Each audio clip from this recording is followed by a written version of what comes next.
Peter Barris, when did you go into the Army and why?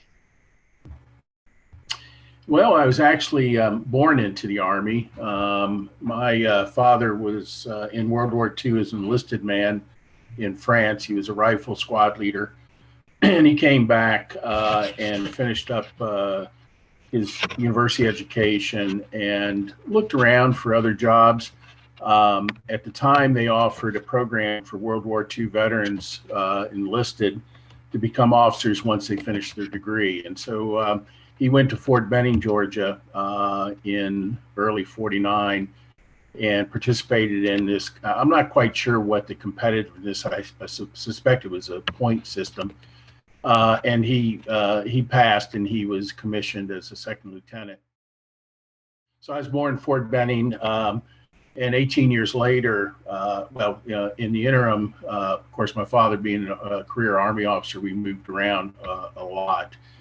And when I graduated from high school in 1967, my father was in Vietnam as a battalion commander, Wow. and so he was writing letters back home through my senior year, and I had always kind of thought I'd go into the service mainly for an opportunity to discipline myself. I was probably a pretty bright kid, but boy, I was lazy in high school. Could care less. Mm, I read vociferously, but nothing that I was supposed to read. So I had already kind of thought I would go into the service, and then when I was reading my dad's letters, I decided for sure I would go in. So I entered in August of '67, a couple months after I graduated. let me ask you that. What was it in the letters that caught your attention? Well, I guess I found a couple things worrisome to me in the culture I was in. I lived in Alexandria, Virginia. My father had been at the Pentagon prior to his Vietnam assignment, and I was just having grown up around the world and half my life in Europe. I guess I had a world view that found everything interesting, and I didn't have many peers that could care less about any of it. Mm, Um, and so these letters were describing, a reality that was beyond comprehension. Um, and he was pretty good about expressing how he was doing, how he was feeling, and how he was reacting to everything. And so there were stories that he told me that I guess inspired me to an extent and convinced me I didn't want to go on to what I would consider at that point 13th grade, a university. mm, And much rather deal with this reality, figure out me, who I was, yeah. develop the discipline I knew I lacked Yeah. for academics. And Huh. so it's a combination of all those things. Yeah. And What yeah, What was your dad's job when he was in Vietnam? What was he up to? he was, well, he had a couple in those days, as I recall, or as I believe, he was in the 4th Infantry Division, Plate 2. And officers, he was lieutenant colonel at the time, and officers typically had two jobs. I mean, if they were combat arms, they would spend 6 months. And so he was a battalion commander for 6 or 7 months, I believe, um, and a mechanized battalion. And then he was in the command staff area. And I think he did a couple different things in General Pierre's command staff office. Did you get a sense from those letters that your dad thought the Vietnam Project, so to say, helping this country of South Vietnam stand on its own? Did you get a sense from him that he thought that this was doable, that this was plausible, that South Vietnam would be able to stand up as an independent country? Maybe he never discussed that at all, but I'm wondering if you got a sense from him that he thought this is a workable thing. I didn't get a sense of that. I assumed that he believed it was. Later on, I learned that he did, in fact, believe it was.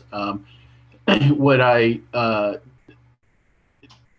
I guess what struck me about his writing is that he had a lot of faith in his own troops, and he would comment from time to time that his Vietnam troops were as good as his World War II troops and as good as his Korean War troops. So he was a 3 CIB recipient, and won medals for valor in all 3 wars, and was wounded in 2, and so on. So he had extreme confidence in the U.S. military, and he interacted with the ARVN to some extent. I think he actually interacted with the Mountain Yard more than the ARVN. Right, and the And he's in the Central Highlands area there in the correct, Chief. yeah, Oh, yeah. and so I think he thought that the Army could do anything, and to some extent he believed that to the end, but you could tell he began to doubt whether military power could solve every issue as he got older. But Wow. so yeah, he never really spoke to me about the ARVN at the time. Now, in your case, it sounds like for you, it's not so much any sort of political commitment to, you know, preventing the dominoes from falling, the domino theory. It sounds like from your perspective, it's more like, where's the action going on in the world? And it's not really going on so much in Alexandria, Virginia, but it sounds like it might be going on in Southeast Asia. So maybe that's where I want to go. But you said 67 is when you graduated. Protests are growing. When I think of protests, I think primarily of the West Coast, but I think we've got some of this going on in the East as well. What is your own, were you paying attention to that as well, to the growing protests, the growing anti-war sentiment at the same time, or is that something that you sort of at the time shut out? No, I was very aware of it because I would try to read and be aware of anything dealing with Vietnam throughout '66, latter half '66 and '67. So I was well aware of it. The I guess the weird thing for me, and I was thinking about this just a couple months ago more explicitly than I had before, and that is I harbored no ill feeling towards the protesters. I believe that's the country we live in, and that Hmm. protesting was absolutely the right. And So it didn't bother me. I think at the time I thought they were wrong-headed, and that much of it was motivated by selfish interest, self-interest. Not wanting Uh, to go to war. yeah, among people who didn't want to go to war. And, So, in those days, I went to a pretty high powered public high school in Alexandria. And in those days, anyone who went into the military was considered a loser. That was, for those other people, the kind of people we were drafting, poor kids in the yeah. ghettos in rural America.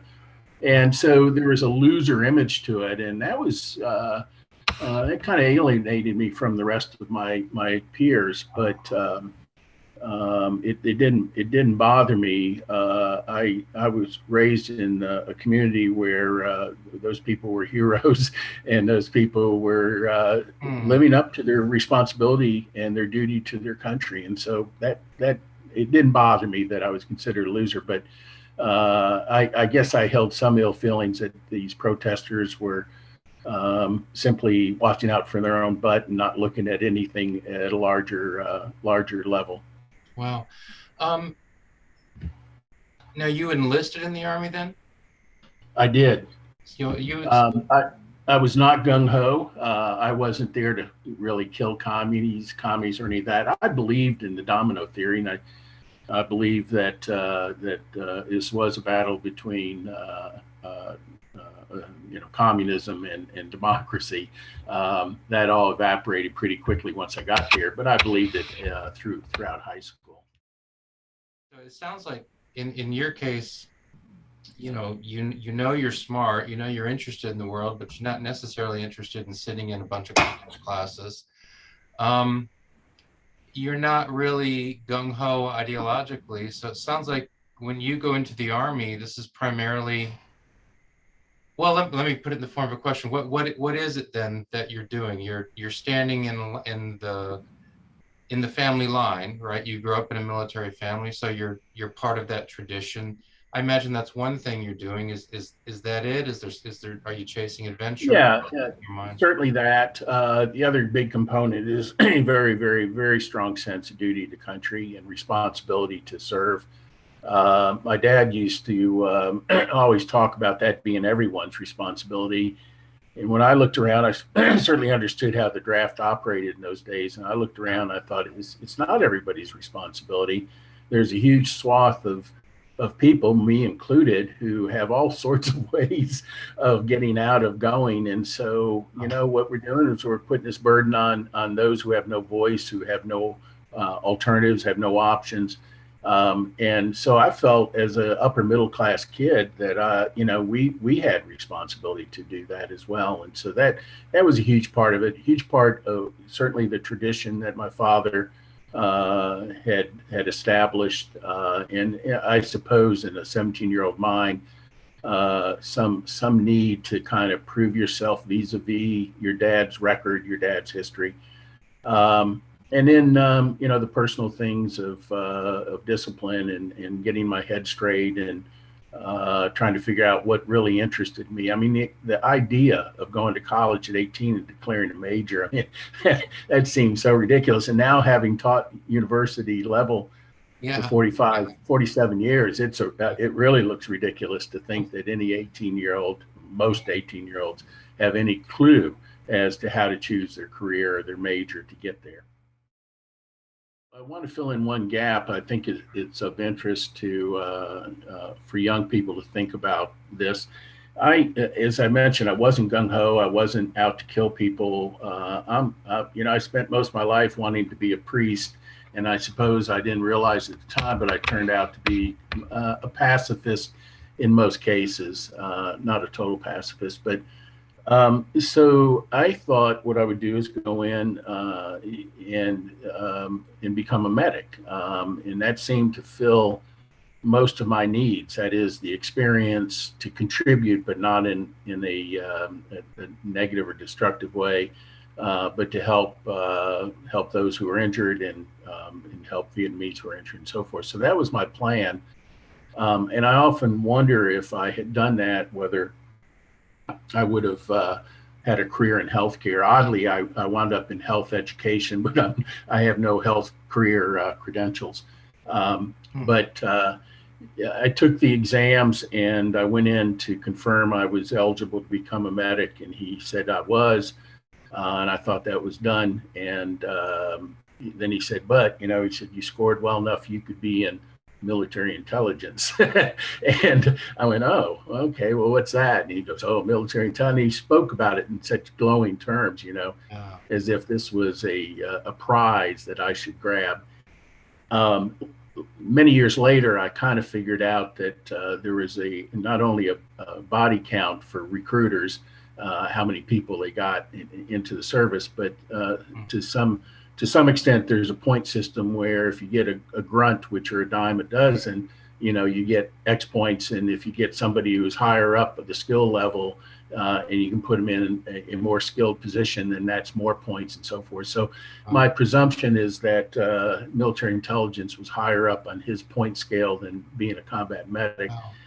So I sat there and he kind of pushed me. I was there by myself. My dad in Vietnam, my mom had signed the papers in April actually for me to go in, but she wasn't there for this.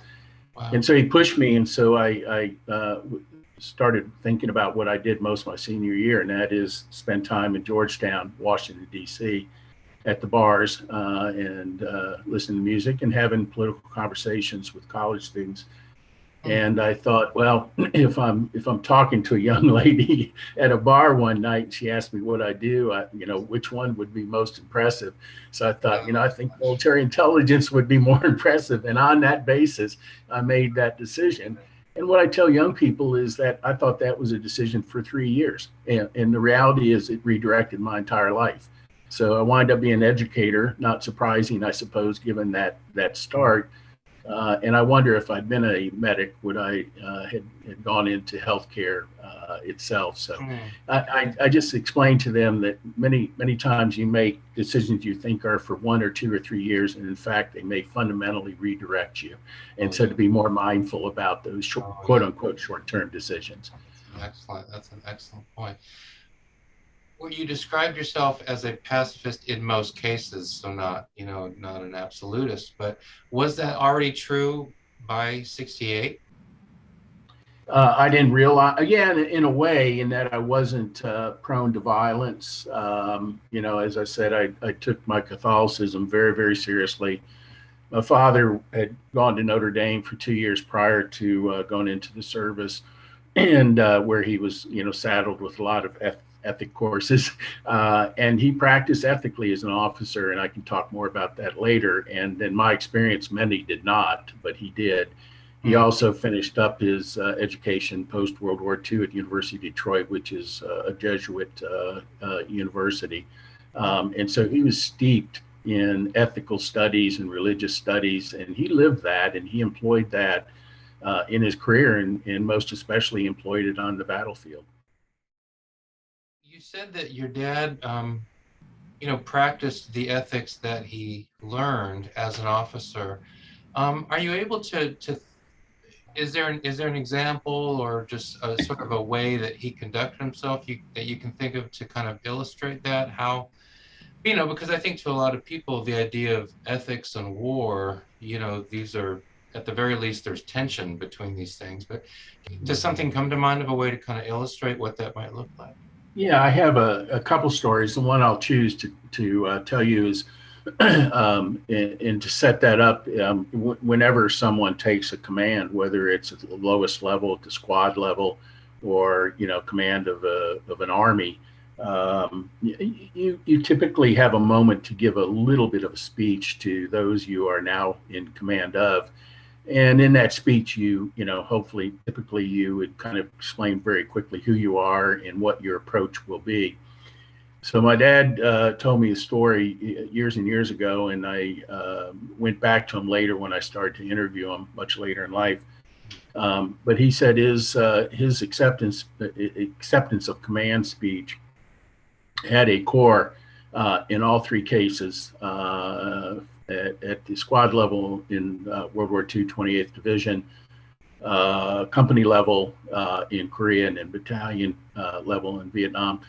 And he said things specific to the situation, but the core was this: he would look at his 11 squad members or 300 company members and say, you can, as in it is very possible, commit murder on the battlefield, Hmm. but you will not under my command. And so that was to his 11 squad, rifle squad, his company, and his battalion. And I think for you to choose that as kind of the essence of who you are and how you're going to conduct yourself, how you're going to command, and what you expect of your troops, I mean, that's incredible.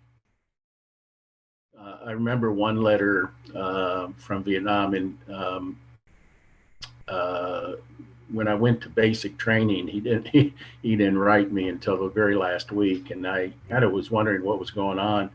Yeah. But I realized later he didn't want to uh, call me out basically in my basic training company. So no one knew who my father was. I never mentioned it to certainly any of the regular Army people that I was being trained by until the last week when I received a letter from him, and it had, of course, his Vietnam APO return address and his rank and his last name. And so they dismissed the entire company, told me to stand there. And they brought the letter over and they said, is this your father? And I said, yeah. And they said, well, why didn't you tell us? And I said, because it has nothing to do with, this. And, but anyway, in that letter, he was telling me that they had been in the division, most of the division, been in a battle in the previous weeks, and that General Pierce had declared victory at the end of it and was going to have a victory party for the troops. And so they're in the command headquarters when Pierce is telling them this. And my father waited till all the other battalion brigade commanders left, and he said, "Sir," he said, I've got 6 letters to write to 6 sets of parents about their sons, and there's no victory in that. And my men will appreciate the party, but I'll be in my tent writing those letters." Wow. So, it's just powerful testimony to the depth with which he held his men. And I attribute that, and maybe the other reason I went in when I did, I attribute to the fact that he was an enlisted man, World War II. And when I observed officers over those years, the ones who had been enlisted men and became officers just seemed a whole lot better than those who became straight officers. So that was another thing. I had not eliminated the possibility of making the Army a career. And so I thought, if I'm going to do this, I have to be an enlisted man first if I'm going to be a good officer. Wow. Yeah. You arrive in South Vietnam in February '68.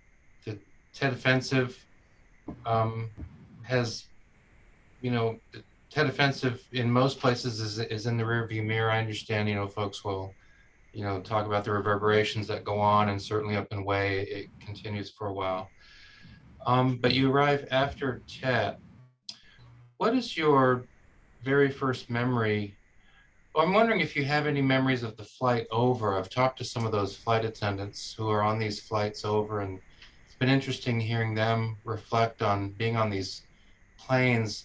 They'll talk about what the flight is like on the way over and what the flight is like on the way home, and how different the feel is of these flights. Do you have any particular memories of the flight over on your way to South Vietnam? I do, and as you know, but certainly not many people do not realize, we flew on TWA. Mm. And so the flight crew was a typical TWA flight crew with, at those times, the stewardess had to live up to a certain set of standards in terms of weight, height, and all that. And so, they were all attractive women. And I actually feared for them. I thought, I don't remember how many people were on that plane at 200, 250. I have no idea, but full TWA at the time. And I kind of thought, gosh, these poor women are just going to be harassed for the next 30 hours by guys who figure, what the hell, I can say anything I want to say because I'm going to die, and there will be no repercussions. So I sat there, kind of go, oh my gosh, I hope nobody gets out of order here. But what I remember is mostly silence. I personally, I think I was fairly typical. I exchanged, basic information with the guy to my side, or the guys to my side in my row. Who you are, where you came from, what your MOS was, and where you, what unit you were going to. And then I don't really remember saying much more. And I don't remember a lot of conversation. If there was, it was hushed. Most people slept, and I think most people, like myself, just were in their head trying to understand what was happening and what was, what you were into. At that point, obviously, it's no return. And my dad had taken me to National Airport in D.C. On his way to the Pentagon the morning I left, and so he was decked out in his dress uniform with all of his ribbons and such, and I'm sitting there with my private 2 stripe on, and we sat there for about an hour waiting, of course, at the gate in those days, and when the time, and didn't say much, and I was kind of wondering, what's he waiting to say, or what's he thinking of saying? I'm collecting my thoughts. He clearly was collecting his thoughts.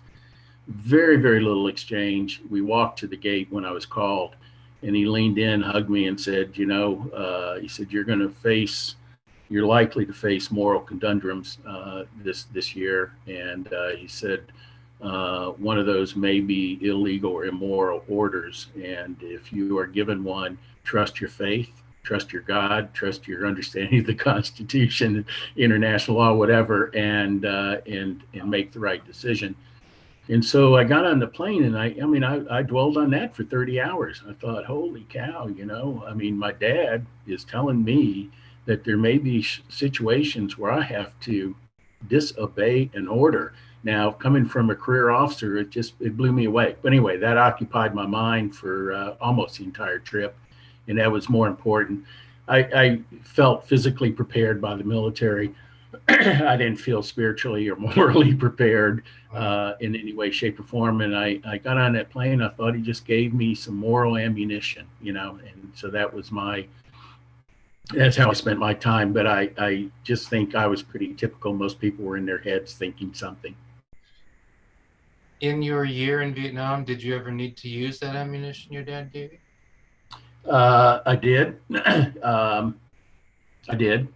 I also used the first story that you can commit murder on the battlefield 3 times, and twice I think it prevented some of my peers, my buddies, from doing the wrong thing. One time it didn't matter at all, and the wrong thing occurred. Um, the moral immoral order I was that I rejected after about 3 months, 2.5 to 3 months, was killing anybody. And so I told my company commander. I also had a friend. We had discussed this for the time we'd been there, and we went in and said, we will defend ourselves. If we get attacked here at this compound where we lived, then of course we will protect ourselves and protect everyone. But otherwise, we're not carrying rifles, and we're not going to do any kind of, for lack of a better term, offensive killing. So that we were threatened with court-martials, and I thought, I'll take that. I'll proudly take that at that point. And my friend's father happened to be, and they didn't know this either, but he happened to be commanding general in Europe at the time and was stationed in Berlin. Wow.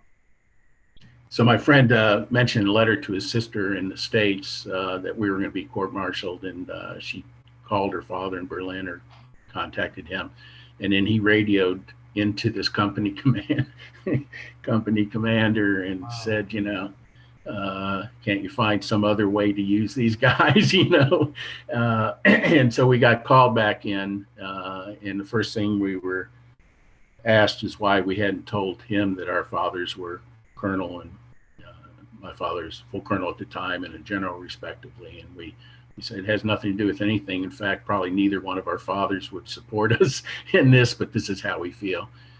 So luckily, I was reassigned. He was mad that he couldn't court-martial us. And I was reassigned to, I was also hurt, pretty seriously hurt. And I was reassigned to the Combined Intelligence Center, Vietnam, which was it was outside of Saigon, and it was a combined intelligence center with ARVN and American intelligence personnel. And so I spent the last 8.5 months, working there. So so that was, I didn't have another moral dilemma after that. Yeah.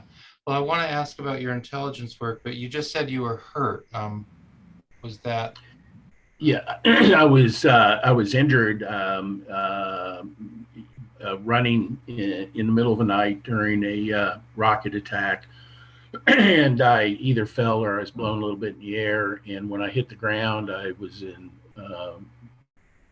serious agony. And I looked around, I didn't see any blood. My fatigues were still in one piece, so I was a little.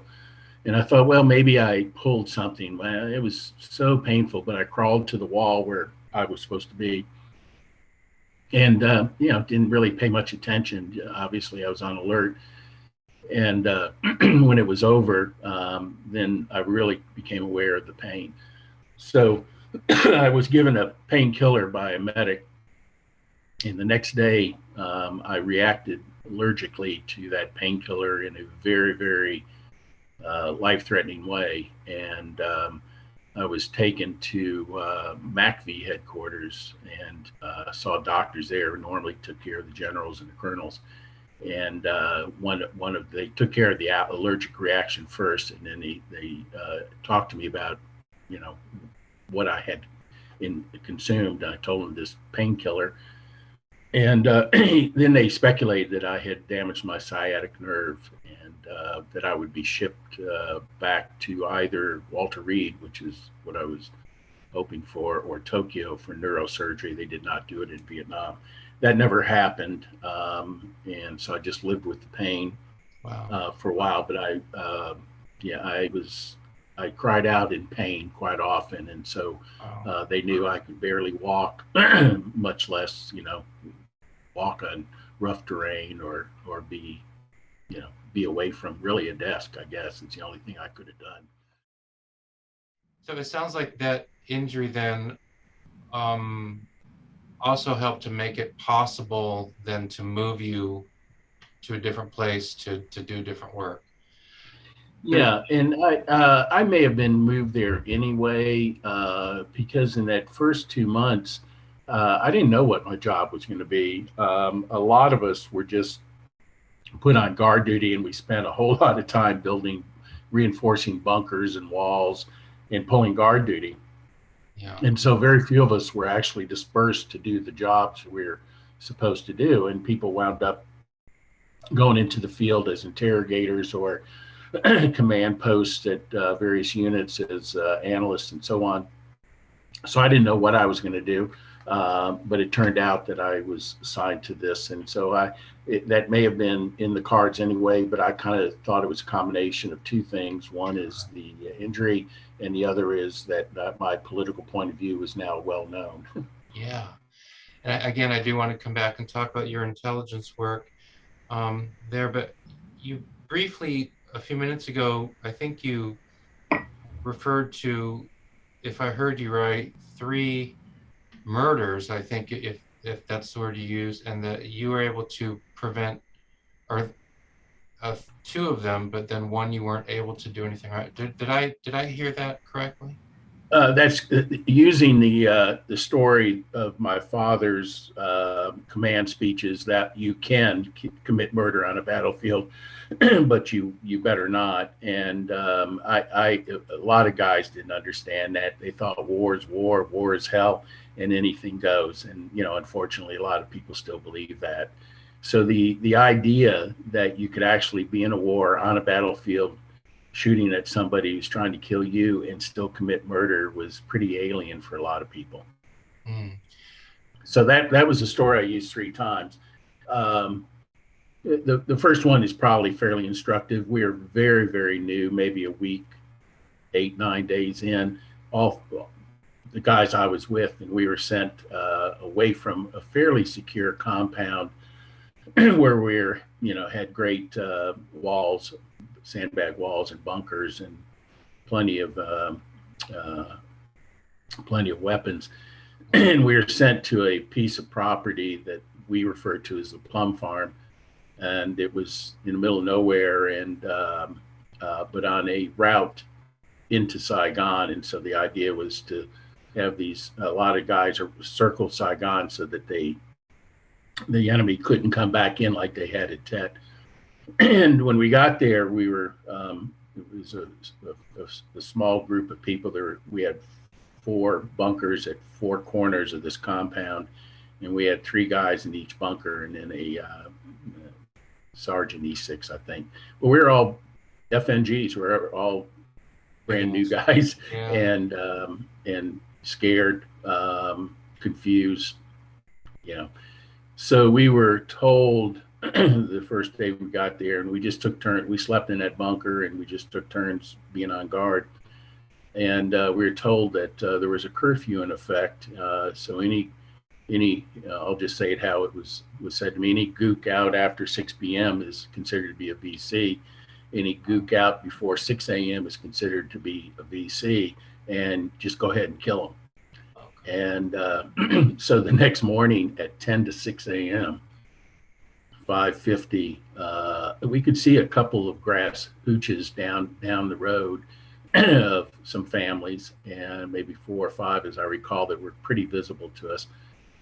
And 10 to 6 the next morning, they come out and start getting themselves ready for the day, fetching water and starting a fire and so forth. And, the two guys I was with thought, they looked at their clock and they said, yeah, it's 10 to 6. They're not supposed to be out. We're supposed to shoot them.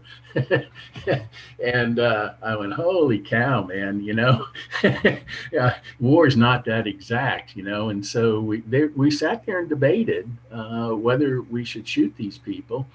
And I said, it's clear what they're doing. They're doing domestic chores. Come on. I mean, this is absurd. I thought, I thought they were kidding, I guess. Wow. And so I quickly went through that story. And by that point, these guys knew who my father was. They knew he was a war hero and all that jazz. You shared that with the guys next to you, not with your commanders. And so I told them that story real quickly, and they said, "Oh, okay," and they backed down. They were relieved, but they felt compelled to shoot those people because they were given these orders. And in war, if you don't follow an order, you can be court-martialed and killed yourself. I mean, that's the mentality. Wow. It happened similarly to that one other time, and then a third time I went through all that, and people did what they wanted to do. And at that point, I realized a lot of this is done out of spite, out of anger, out of resentment, out of boredom, out of pretense of practicing. I mean, the murders went on all around us every day. Yeah. And you're making a clear distinction in your mind between, things that happen in actual battle when bullets are flying both ways or mines are going off or ambushes and all that. Clear distinction between that and murder and shooting a peasant, shooting a peasant getting water. I mean, that person obviously is not a threat to us. There are any number of helicopter stories where people just would shoot at people clearly working in the field, and if you asked them why, sometimes it was, well, I'm just practicing, or and I know you're aware of this, the mentality that said, well, if they're not a gook, if they're not VC now, they'll be a VC, or they are VC at night. All kinds of ways to murder people and just and blow it off as practice or the horrors of war. One last question related to what you just said, and then we'll talk about the work that you did most of your tour in Vietnam. I'm thinking of the psychological conditions that get the boy next door, who seemed like a pretty good guy, but now he's a long way from home. The rules at home don't apply. In some sense, home doesn't even seem to exist anymore. We just call it the world, but we're not even sure we're ever going to get back there. Mm-hmm. The conditions that make this possible is one of the things, and I'm just interested in hearing you reflect on this. What you were just saying about VC is one of the things that make this possible is, we don't know who's VC. That 15-year-old kid could be a really nice kid, but he could also be carrying a grenade in that basket. I don't know. And so I just hate them all, which is it's not difficult to understand that psychological process. Is that one of the things that primarily explains what you're describing here, or at least partly explains what you're describing here? Or well, I absolutely think it does. Yeah.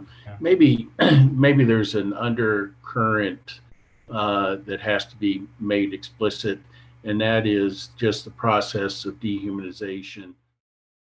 The other thing is very explicit dehumanization in the training process, where everyone's a gook. I mean, the term itself automatically dehumanizes, and no matter what else you think, feel, gook, and when you use it and you hear other people use it, suggests that they're not human. And so, the only good gook is a dead gook. And the reality is that even though we were supposedly on one side against the other, the pervasive attitude I sensed in my time there was that most people just looked at all of them as gooks. And eventually, especially later in the war, I suspect eventually got to the point where they could care less. A gook is a gook, and anybody quote unquote on our side is likely aiding and abetting the gooks, the VC, and or will become a VC. So they're all our enemy essentially. That was I thought pervasive in '68, and I know it got even worse later on as people realized we weren't going to win, and so the resentment of being there, and the resentment that these people were here because of these people, and it was taken out on them. It wasn't heavy-handed. It was just kill the gook, kill the gook, kill the gook. In bayonet practice and shooting, everything was kind of kill the gook, kill the gook. And then when you can't discern the good, quote unquote, good from the quote unquote bad gook, then people give up and say they're all gooks. And then the idea that a 15-year-old kid or a 6-year-old kid or even a baby in mother's arms could be a bomb. Yes, that is true, but it was carried to the extreme so that any kid that you didn't trust for whatever reason, maybe you just didn't like 15-year-old Vietnamese kids because they were skinny or small or effeminate. The effeminate nature of Vietnamese culture, Vietnamese Marines holding hands, walking around the camp. That ate a lot of American kids, and so I think it all kind of coalesced into whatever. I hate being here. I'm mad I'm here, and I'm just going to do whatever I want, and then return to the person I was when I go home. It's such a weird thing for me to even think about. I said that was the last question. Then I wanted to talk about your intelligence work, and I do want to talk about your intelligence work. But that does actually get me to what you just said there. Makes me think of something that I read that you wrote, and it was an article you wrote and on Veterans Day, and you're encouraging people to reach out to veterans, to listen to them, to be empathetic. And here again, I think I'm getting insight into a person who sees the complexity of things, because you just express what you express, and you also express listen to the veterans, value their stories, value them as people, right? And so there's not a sense of this happened and therefore I'm going to launch a screed against these individuals. I'd be interested in hearing you talk about that, because what I'm picking up is that when you're thinking about these 19, 20-year-olds, these 18-year-olds you're with, who are doing these kinds of things or who are contemplating doing these kinds of things, they didn't join the Army, not most of them probably, with the intention of doing that, right? But something happened to them psychologically. Something happened to them that's actually probably pretty easy to understand if we do the work of putting ourselves into the shoes of those kids. Is that kind of what you're saying, that this happened, but empathy is in order, and here's why? Am I reading too much into what you're saying, or? No, not at all. I've pondered this for 55 years now. How can you, I pose this to my students from time to time. Let's assume that two people are raised pretty much in, maybe even the same family, but the same neighborhood, same schools, same community, same sports teams, and so on. And they wind up in this situation, and one guy goes berserk, and they're both of the same religion, all that, and the other guy restrains himself from doing that. And how do you explain that? I don't know the answer to that, but there is a sense that in war the rules are different, and you can suspend all that and still be the same person you were or are. And so there's this belief that this is a I don't know, suspended piece of time where you can be different than who you are, who you aspire to be, and it's just the way it is, and it's not your fault. And so, follow your instinct or your impulse, and then when you get back, it'll be okay. Well, the sad story, of course, is that you might have found ways to rationalize that behavior, even the behavior of the military writ large, the whole thing, or your own personal behavior, the behavior of the people around you. You might be able to legitimize it, rationalize it in any number of ways there. But I contend that doesn't go away. And when you come back and you starting to recreate your identity and who you are, what you stand for, and who you want to evolve to become, then those things come back. And to me, that explains to some extent, maybe a great extent, the number of Vietnam veterans who have committed suicide, and so many of them 30 years later, 40 years later, 50 years later.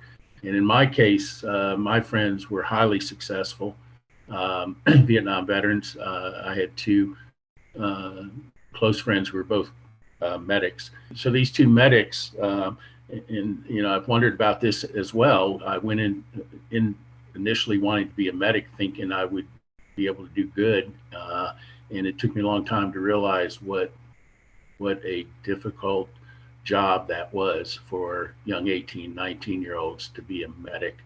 And after 45-year careers with all the credentials one would want, a lot of productivity, books written, all kinds of things, they chose to take their lives within 2 months after their retirement.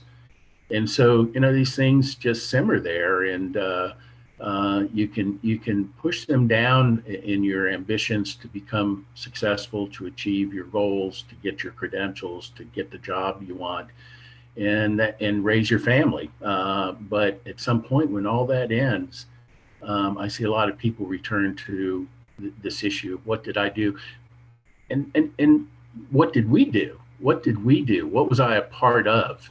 And where did I let myself down? And where was I not who I am? And found some way to accept that. And now, how do I resurrect that? So, I talk a great deal in class about moral injury, spiritual injury, wounds, and for most students, heck, most people, they don't have a clue what that is. They know psychological injury now, and physical injury, of course, but moral or spiritual injury, that escapes a lot of people. But I think that's where we're at, and I think that's what ultimately gets these people, my buddies, 30, 40, and 50 years later, that moral injury. As you were talking, I was thinking of a 19-year-old looking out a bunker in 1968, seeing that peasant woman 10 minutes before 6, thinking, well, I've been given the order. If they're out before 6, then you shoot them. If she's not VC now, she's going to be VC then, or going to be VC anyway. So you go for it. And then 50 years later, now you're sitting at your breakfast table looking out the window, and you see her again.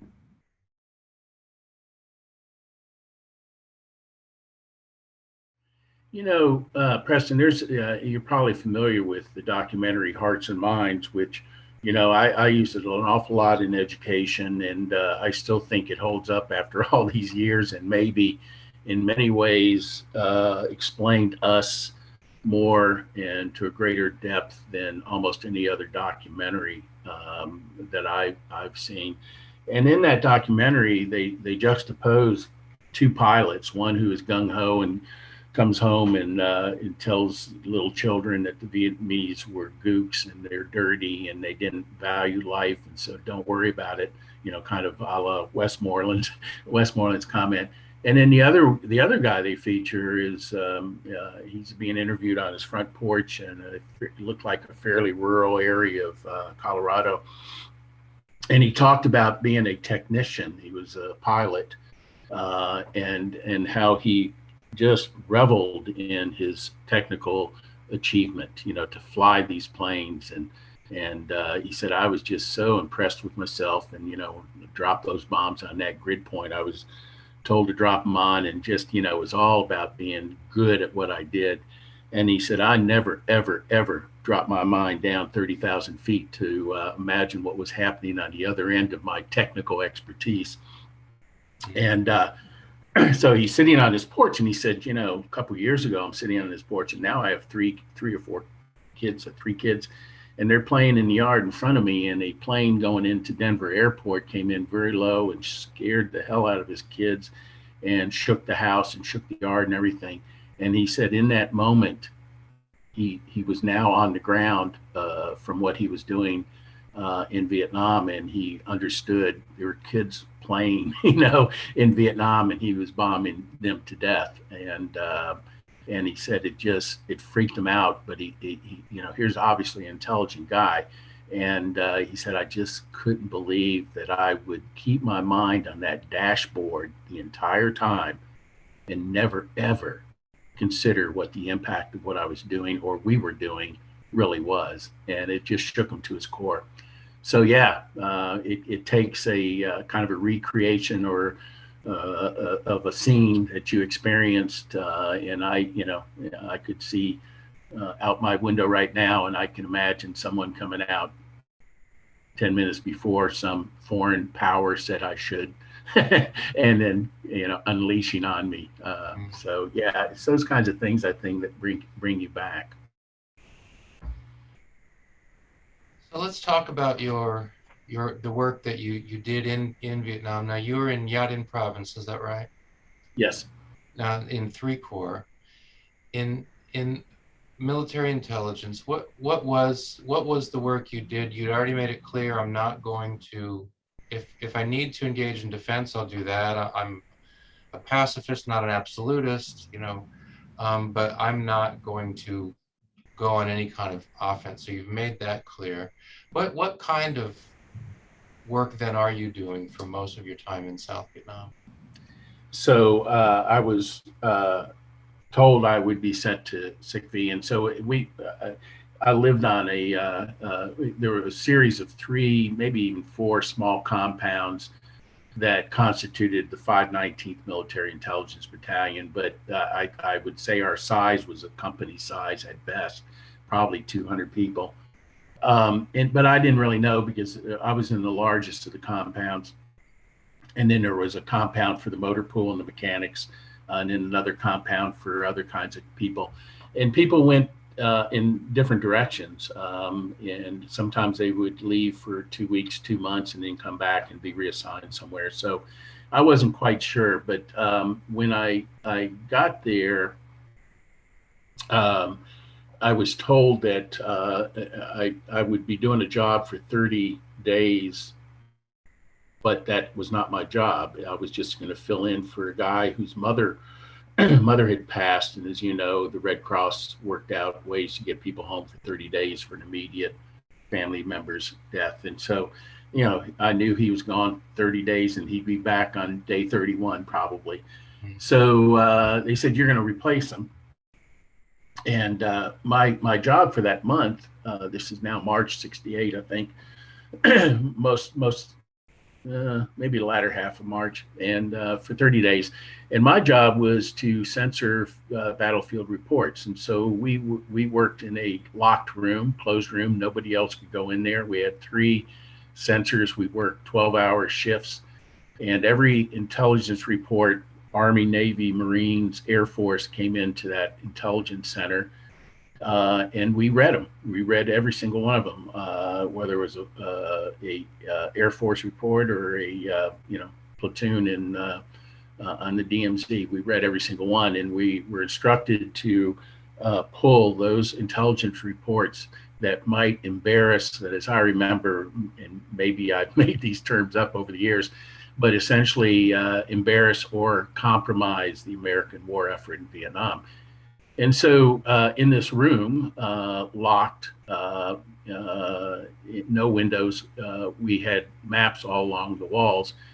And we sat there with these stacks and stacks of intel reports. And this was the first stop, right, in the censor room. And then the reports that we did not censor were passed on to other departments, and then they were processed, for whatever statistics or whatever.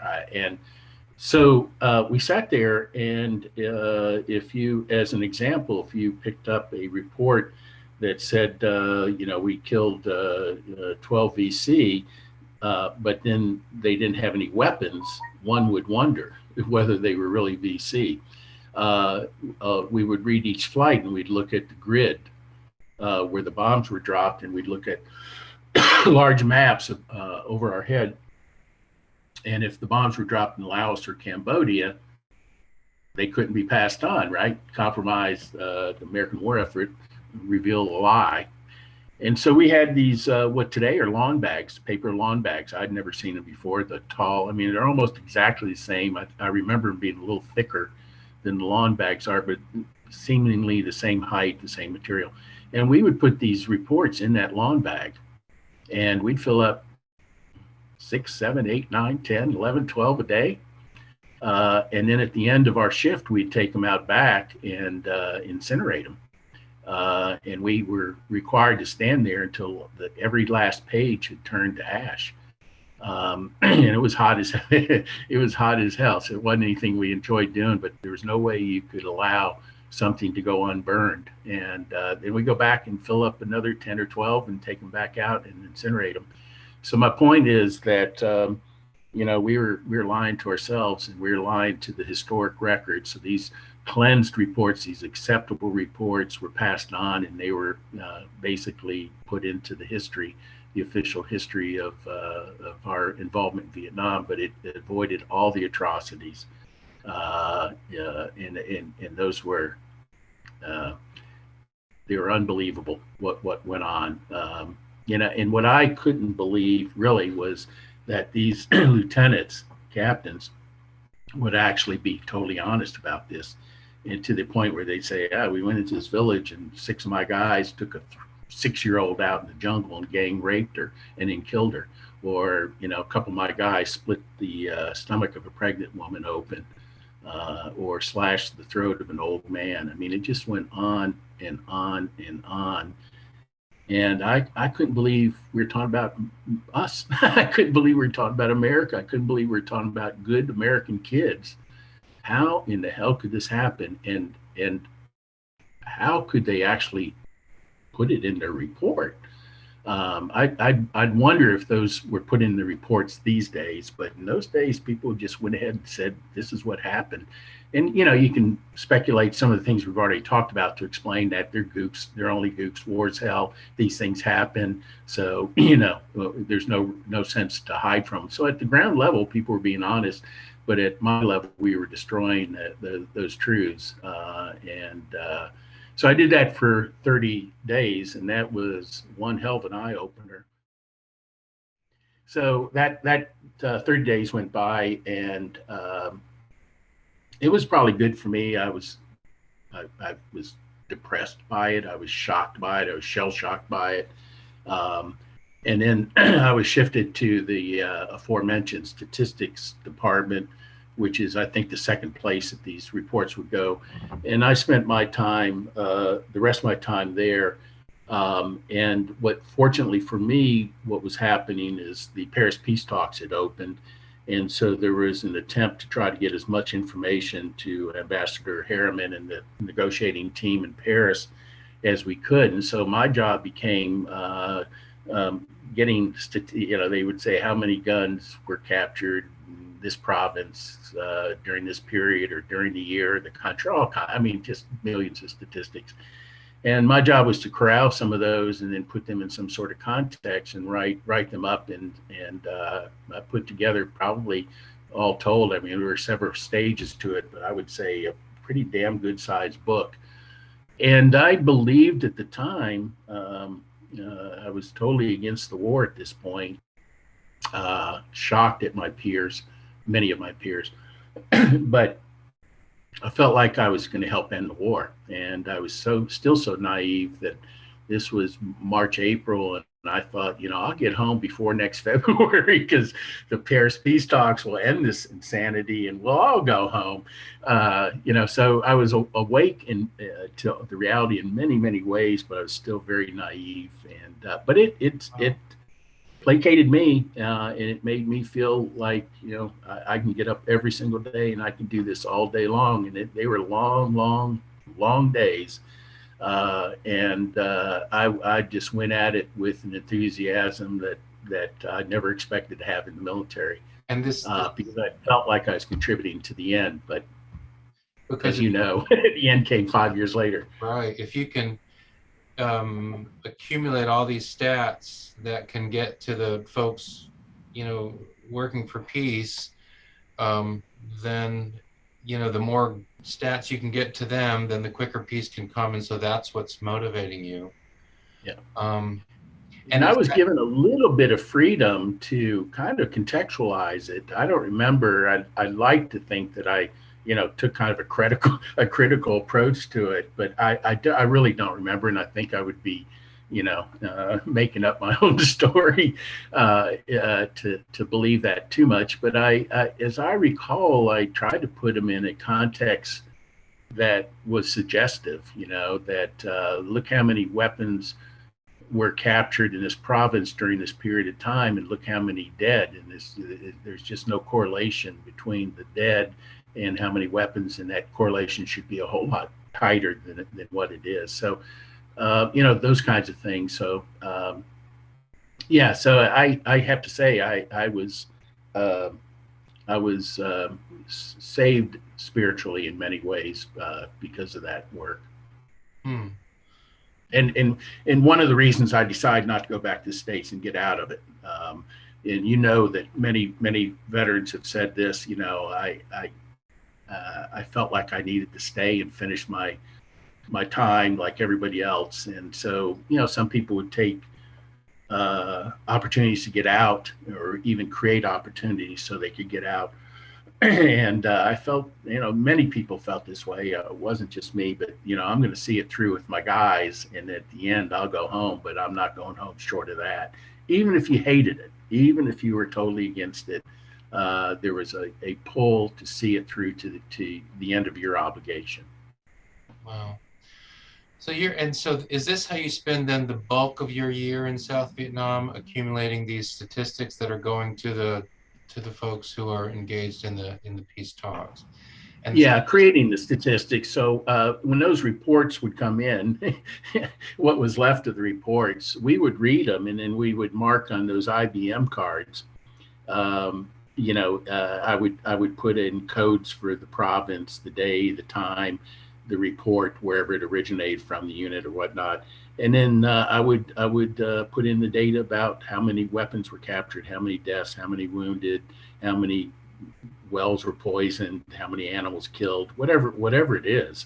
And I would code all those. I had a Vietnamese ARVN, female ARVN soldier who was an interpreter, and she did a lot of that coding. Then they would say, we need these stats for this province in this time frame," and I'd go back in and work with the computer guy, a civilian, in those days, and figure out how to extract that data. He'd give it to me, and then I would put it into my reports.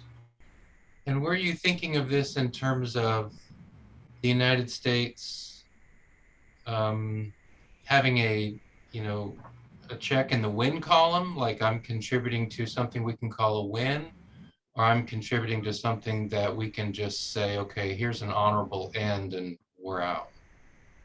Yeah, I guess, at that time, it's hard for me to remember whether I was still worried about an honorable end or not. At some point, if I did, at that point, at some point, it was just an end, period.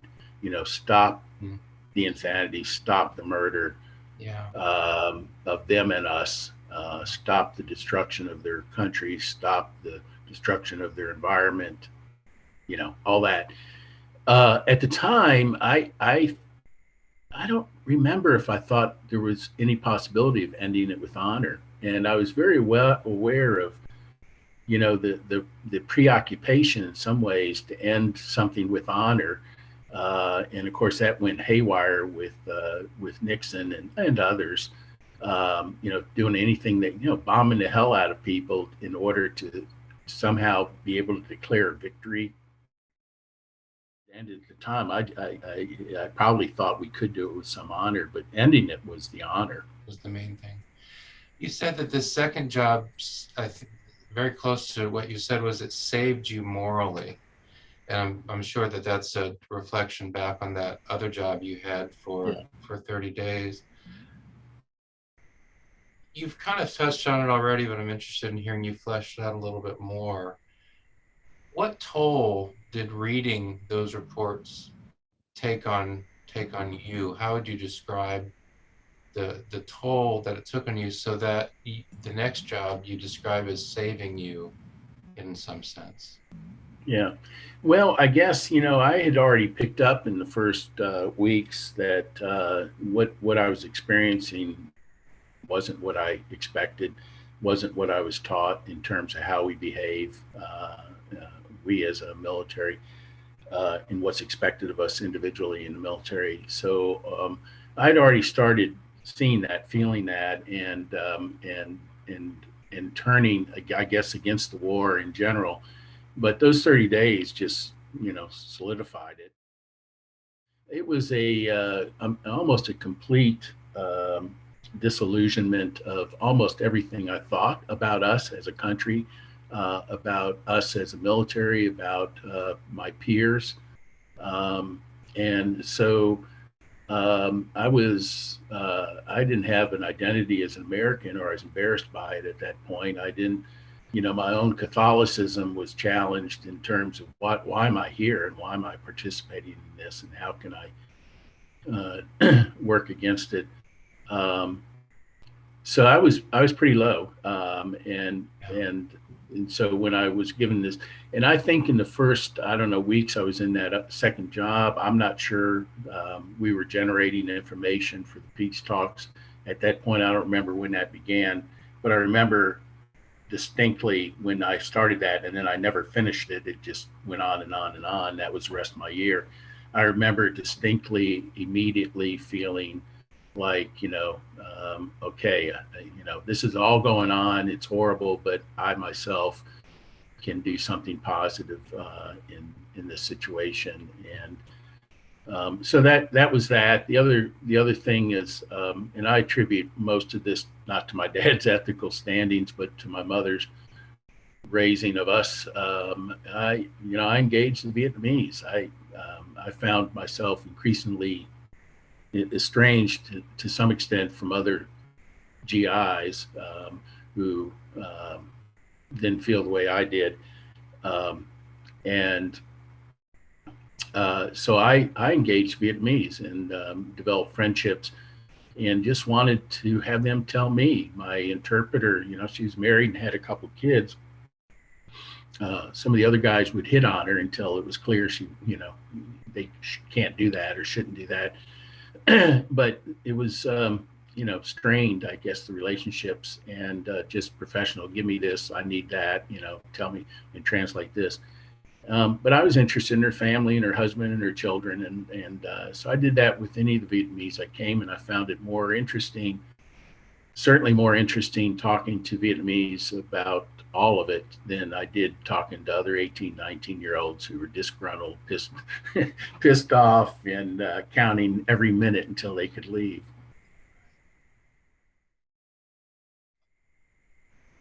When you're out, you're in Kentucky, so both of us are in the South, and I imagine Vietnam vets, wear their hats, their baseball caps, all around Yeah. the country, but maybe especially in the Midwest and the South.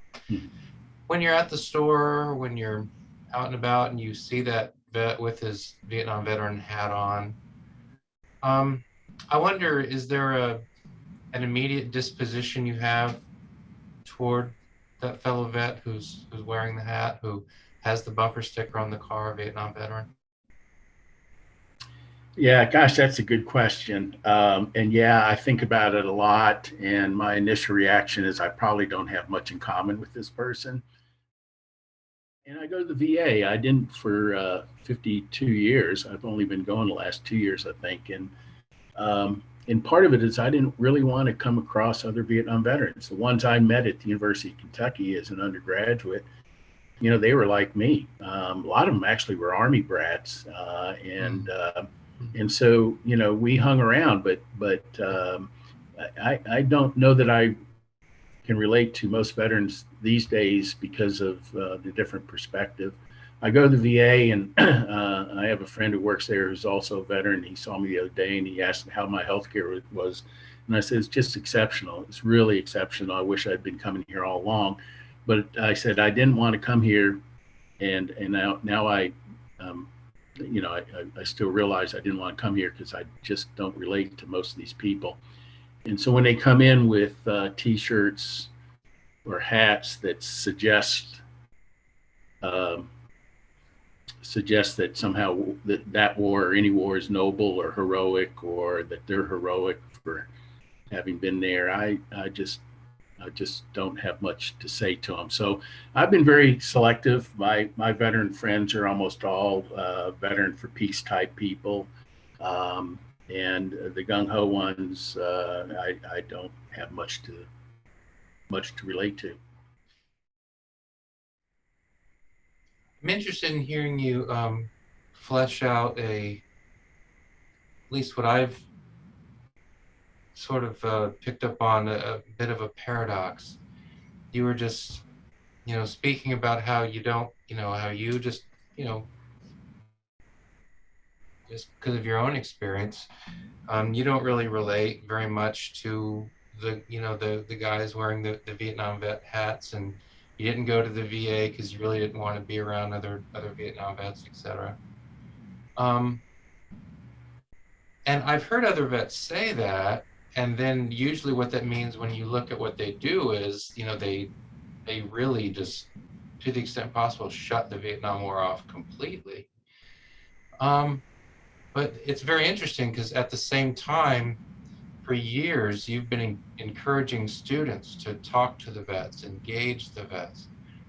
So here's another, I think I'm picking up that Peter Barris is a pretty complicated guy because I'm hearing on the one hand, a sense of distance and I can't relate. At the same time, encouraging students to narrow the distance and to relate with these Vietnam vets. How do you put that together?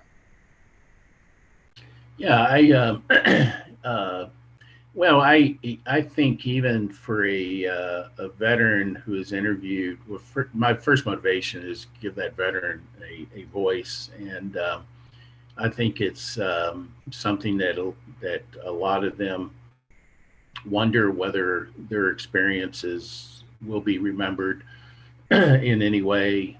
Many of us, of course, had not me, but many of us had families that didn't want to talk about it.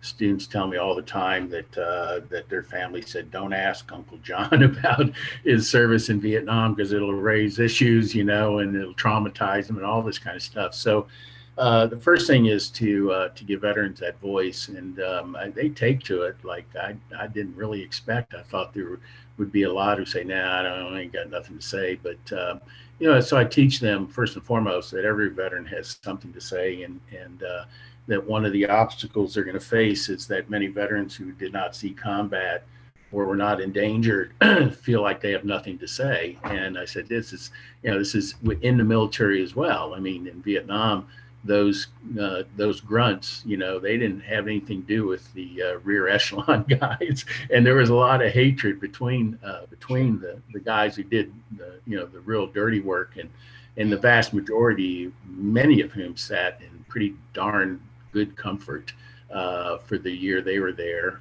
especially if you're on an Air Force base. Um, so there's always been a division, and I think for a lot of vets who think, as some of them say to me, I refer to myself as a small V vet. Somebody who didn't see combat, I refer to those who did as a capital V veteran. The sincerity with which the students approach them and talk to them about how much the student, will learn, how much other people can learn, even if you weren't in a combat zone, is really reassuring to a lot of those veterans that their service was worthy and it's noteworthy.